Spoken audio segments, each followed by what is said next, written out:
Hello guys, welcome to another video of stock market friends. Apsis Aerocom limited guys एक upcoming IPO आज open हो रहा है। जानेंगे हम लोग complete analysis, business model, financial condition, performance, GMP कितना चल रहा है, लिस्टिंग कितना मिलेगा, अप्लाई करिए फिर ने फाइनल डिसीजन क्या लेना चाहिए, सही पॉइंट्स को डिस्कस करेंगे। और ये कोई रिकमेंडेशन वीडियो नहीं, इसलिए जो भी फाइनल डिसीजन होगा अपने रिस्क पर लीजिएगा। चलिए फ्रेंड्स वीडियो स्टार्ट करते हैं।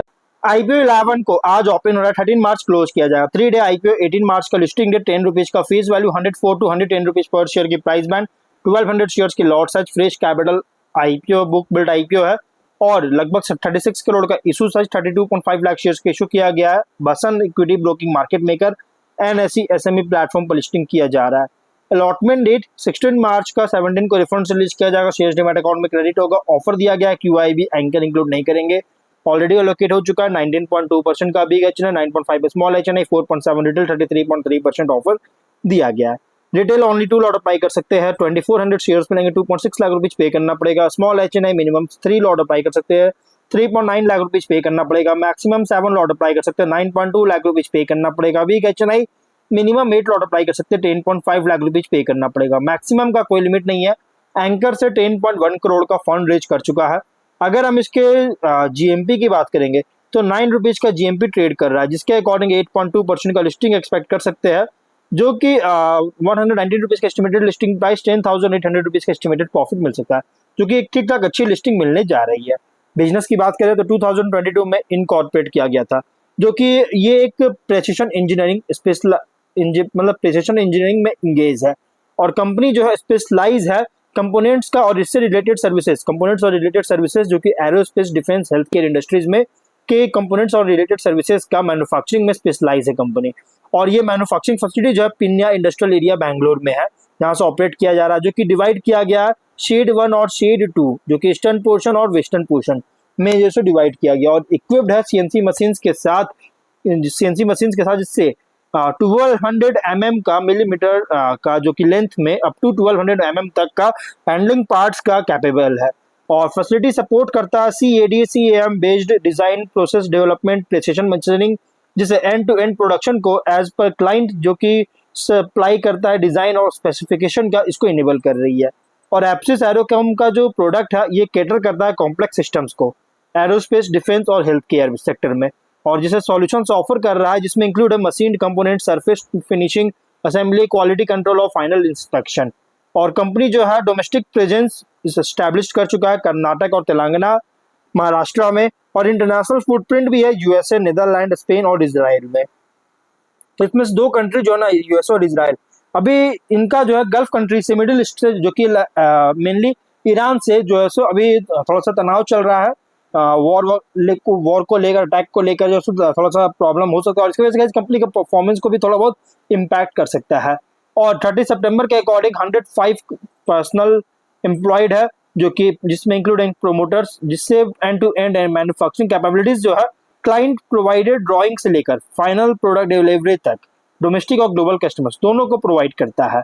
वहीं अगर हम बात करेंगे जो ओवरऑल अगर देखा जाए वन लाइन में अगर बिजनेस की बात करेंगे तो aerospace, defence, health care industries के लिए कंपोनेंट्स का मैन्युफैक्चरिंग कर रही है, जिसमें प्राइम फोकस है प्रिसिशन इंजीनियरिंग के फील्ड में इंगेज है। और अगर हम इसके फाइनेंशियल की बात करें तो एसेट्स है 23.5 करोड़ का, नेटवर्थ 13.7 करोड़ का, रिजर्व्स 4.9 करोड़ का, डेट है 2.3 करोड़ का।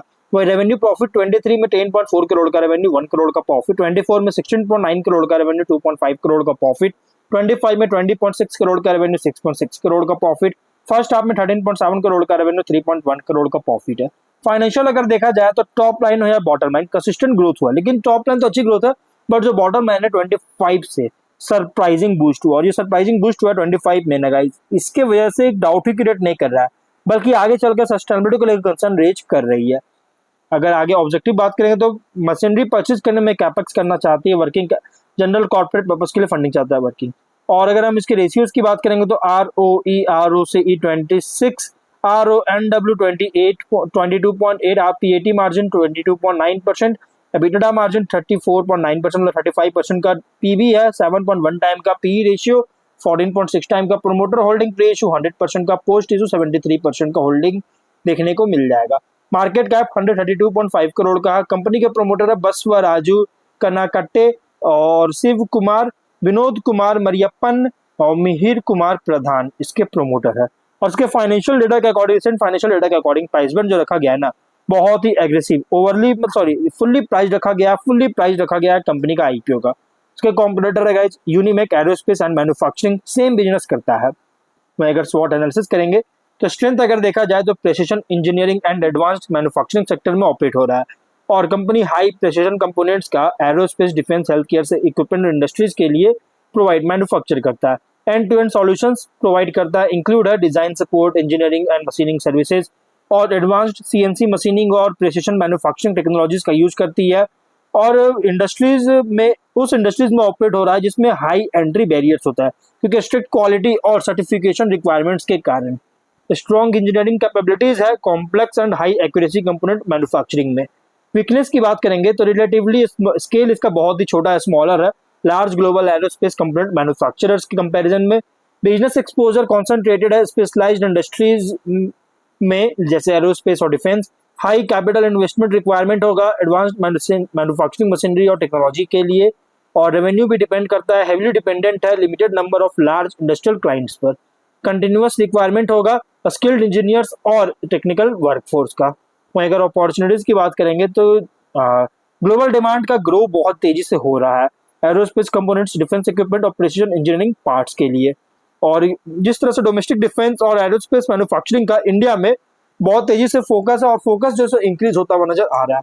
एडिशनल सेक्टर्स जैसे robotics, semiconductor equipment, medical devices में एक्सपैंड कर रही है, जिससे एडवांटेज मिल सकता है कंपनी को, एक्सपोर्ट अपॉर्चुनिटीज मिल सकता है ग्लोबल एरोस्पेस और प्रिसीजन इंजीनियरिंग सप्लाई चेन होने के कारण।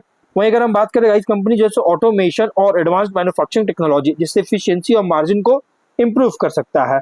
लेकिन थ्रेट की अगर बात करेंगे तो स्ट्रॉन्ग कंपटीशन है established global aerospace precision engineering companies के कंपैरिजन में, से जो है कंपटीशन बहुत ही स्ट्रॉन्ग है। रैपिड टेक्नोलॉजिकल चेंज होता है जिसमें कंटिन्यूअस इन्वेस्टमेंट जो है न्यू इक्विपमेंट में रिक्वायरमेंट होगा, और जिसे फंडिंग का इम्पैक्ट कर सकता है गाइस। और अगर हम बात करें सप्लाई चेन डिस्ट्रप्शन अगर होता है स्पेशलाइज्ड मेटल अलॉयज या प्रिसिशन कंपोनेंट्स में, तो प्रोडक्शन को इम्पैक्ट कर सकता है। इकोनॉमिक स्लो डाउन या फिर एरोस्पेस या डिफेंस स्पेंडिंग में रिड्यूस्ड होता है तो डिमांड को अफेक्ट कर सकता है। स्ट्रिक्ट क्वालिटी कॉम्प्लियंस या रेगुलेटरी रिक्वायरमेंट बहुत ज्यादा होता है जिससे ऑपरेशनल कॉस्ट को इंक्रीज कर सकता है। पीयर कॉन्टेक्स्ट अगर करेंगे तो लार्ज ग्लोबल एरोस्पेस मैन्युफैक्चरर से कंपेयर करें तो ये ऑपरेट हो रहा है as a specialised precision engineering company, जो कि फोकस है इसका हाई एक्यूरेसी मशीनिंग पर। और मिड टीयर से कंपेयर करेंगे तो एक technical expertise, precision manufacturing capability और जो कॉम्प्लेक्स कंपोनेंट्स को डिलीवर करने की एबिलिटी है इस पर कम्पीट कर रहा है। इन्वेस्टर के लिए आईपीओ जो है रिप्रेजेंट करता है precision engineering aerospace manufacturing sector play, जहाँ ग्रोथ डिपेंड करता है, मेनली ग्रोथ जो है पूरी तरह से डिपेंड करता है defence manufacturing growth, aerospace demand और टेक्नोलॉजिकल कैपेबिलिटी पर। मतलब आईपीओ जो है प्योर ये medium to long term IPO, लेकिन हाँ थोड़ा रिस्की आईपीओ भी है but medium to long term IPO, और इसलिए जो भी फाइनल डिसीजन लीजिएगा अपने रिस्क पर लीजिएगा। ये कोई रिकमेंडेशन वीडियो नहीं, तो मिलता है नेक्स्ट वीडियो में। Till then bye bye.